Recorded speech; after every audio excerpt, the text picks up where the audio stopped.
Hey, cycling community, this is Steve Grusis, the Cycling Greek. I have an interesting person to interview, and she has quite a story. And I was thinking, Janet, on how I can start framing this. So let me just start with, I was looking on our old Facebook posts and looking for the OTF Women's Squad and when that was happening. So I think that was in 2015 and 2016, right around there. Sounds about right. We got the squad together, the women's squad together. You were all women that were well versed in cycling and doing, got off long distances and so forth, and wanted to give racing a try and see how that would fit in with if you liked it or not. And I can remember in the races where you would go up to a certain level and then you wouldn't go past it. You would just leave it there. So tell us why. Well, it turns out about 6 years ago, I was diagnosed with high blood pressure. And I was with a different doctor. He just started giving me meds for high blood pressure. About a year after that, I went to a new doctor and she says, no, this is not right. You're too athletic just to have high blood pressure for no reason. So she sent me to a cardiologist and they did testing and determined that I have a bicuspid aortic valve. Okay, so a leaky valve, right? Bicuspid aortic valve is basically your aortic valve should have 3 leaflets. Mine has 2.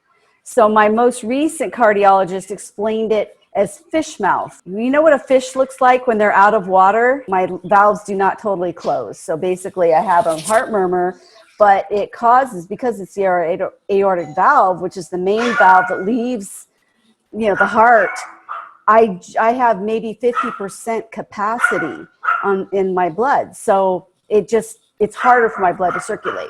Is that your dog or my dog? I can't tell. It's mine. I'm sorry, it's mine. Oh, that's okay. You have 1. I have 7. You were telling me recently. No worries. Yeah, I can get that out. Get over here. Do you recognize this guy? Oh, yeah. Oh, yeah. Hey, you may end up on the cutting room floor. So you were telling me when I saw you recently, which prompted me to get you into this interview, that you're now up to stage 4. Yeah. So I assume that's like a wider opening, a bigger fish mouth as you have now. Yes. Bicuspid aortic valve is something you're born with. With this most recent cardiologist, he did several tests that it was able to determine. Well, one was they did a CT scan and they determined my aorta was starting to enlarge. That concerned the doctor, so they did some additional tests. One was an esophageal echocardiogram. Okay. At the same time, so I was in it was the outpatient, but they put me under for both. That one, they actually send a scope down your throat to feel against your esophagus how much pressure is going from the heart against the esophagus. So it's basically a sound test. They're able to test, it's an echocardiogram. And that's the best way to do it, is to go through your esophagus to do it. They also did the artery through my wrist and into my heart, and they shoot some dye to make sure that all my arteries are clear. Arteries look great. My only issue is the bicuspid aortic valve. So now they determine what they want to do. Esophageal echocardiogram, they determined that I was a stage 4 of 4. So I remember you were telling me that you wouldn't let your heart rate get above, was it 130, 150? Something like that. I can kind of feel it. And my first symptom is when I start to not be able to breathe.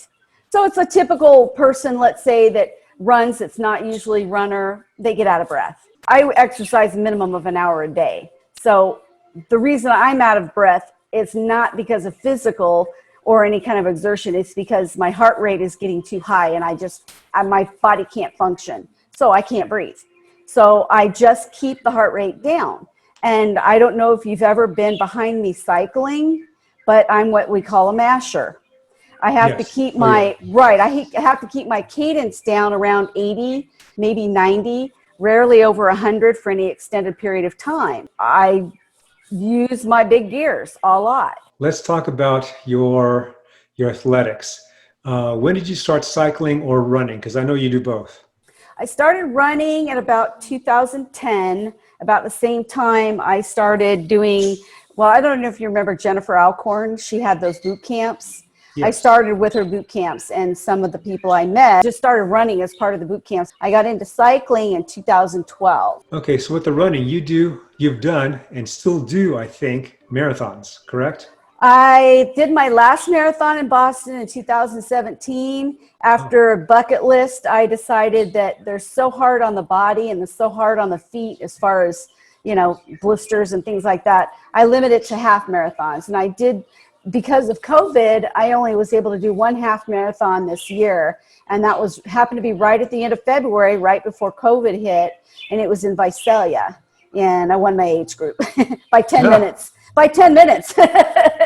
okay, speaking of your age group, first caught this around 2014, 2014, right? Yeah, approximately there. Yeah. Okay, what is your age? I'm 60. How many marathons have you done? I've done 7 marathons. And you don't stop there with the endurance work. You also have done many double centuries. We did our last one a week and a half ago in Tahoe, over 10,000 feet of climbing. Okay, I can remember that you basically you're going one speed, and as you're saying, you're mashing the whole way. When I pass you, you're just like 80 RPM, and you just big gear, or 60 RPM, at the time going up the hill.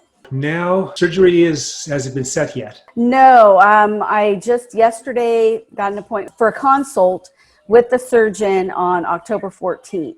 What type of surgery? Okay, it would be a aortic valve replacement, most likely with a pig valve, but I'll find out when I meet with the surgeon. Or the reason I ask is the technique. You were talking about different techniques. Yeah, there's 2 different techniques. One is open heart surgery. That's the most common. Obviously, that's the longest downtime and the most invasive. The other one, they call it a mini thoracotomy. I'm not sure if it's through the ribs or through the thoracic area, but it's about a 3-inch incision, and the downtime is much less.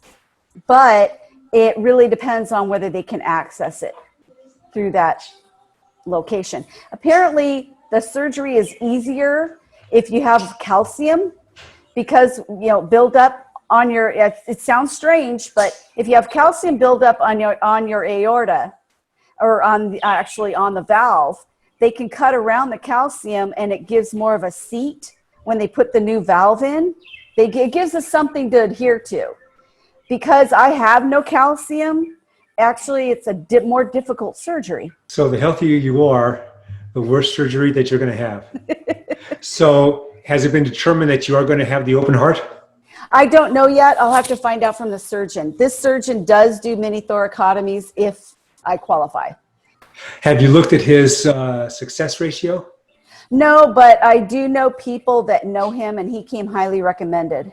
A close friend of mine is a CC, cardiac care nurse, and she knows all the cardiologists and all the surgeons, and she's the one that recommended him. So recovery times for each of the situations? Probably 4 to 6 weeks of no exercise. I'm not really sure. I haven't really looked into it. I probably won't be downtime from work for very long because I work from home anyway. So I have a sedentary job. As far as, exercising, I'm sure it's going to be a minimum of 8 weeks. Minimum of 8 weeks if I have open heart surgery. One of the first things I do with injuries is calculate how soon I can get back on the bike, how soon I can get back on the program. Have you been doing that? Has that been in the back of your mind? Very much so, because not only do I still cycle, I still run, I actually run out of my garage circuit training that I have friends that come over Tuesday, Thursday mornings at 5:30 in the morning, and we do an hour of circuit training. So I'm very busy, and I don't want to be down too long for that. So how many days a week do you ride? How many days a week do you run? Right now, our normal schedule is we ride Tuesday, Thursday, Saturday. I run Monday, Wednesday, Friday, Sunday, and then circuit training Tuesday, Thursday mornings. So you got the exercise thing down and the movement thing down. How about, say, diets? Do you do anything special for that? You've probably seen on my videos where I'm heavily plant-based. Are you anything specific like that? I think our eating habits are not the greatest. I try to just make my main meal as lunch, eat light dinner, light breakfast. If I'm going to eat a heavier dinner, I try not to eat past 5 or 6. So we're not going to bed on a full stomach. No sodas, very little drinking, water constantly is always drink water. Okay, so then once you're through this, it's going to be business as usual again. You're going to, well, I would imagine there's going to be a testing period, seeing what you do, what you can't do, see how the surgery came out. Right. I mean, obviously, I got to wait for the doctor to say it's okay, because the last thing you need to do is go try to exercise and pop a plug, basically, because it's inside your body. You don't want this aortic valve to pop loose. Then it's major, major problems. Or pop a screw like I did with my collarbone. Yeah. So I don't want anything like that to happen. So I've got to listen to the doctor and do what they say. At this point, I'm going to see what the surgeon says to see how emergent he thinks it is. I mean, we just rode 200 miles in Tahoe. We averaged 14 and a half miles an hour with over 10,000 feet of climbing. So we were really doing well. And I didn't have any problems.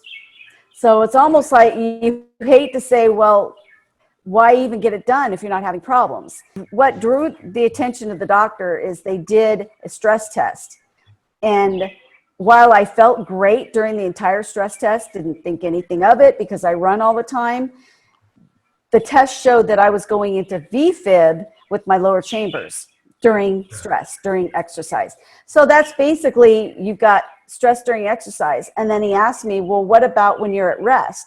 Well, the only time you really listen to your heart or listen to it is when you're laying in bed before you go to bed. And my heart sounds like it's dancing all over the place a lot of times. And that's the VFib. So it's not hurting anything, but it is basically symptom at rest. And that's what they don't want. I'm always doing this, put my fingers to the carotid and feeling the beat. And, I can catch palpitations and stuff. Right. Do you do any of that? No, because those aren't going to show anything for me, because my resting heart rate's in the 40s. So is mine. Mine is 40. Yeah, exactly. But I can feel it in my chest when it's doing funny things. But I can't, if I try feeling my wrist or I can't find anything that's not doing anything. I just kind of feel it in my chest because it's the lower chambers. Okay. Well, I wish you the best.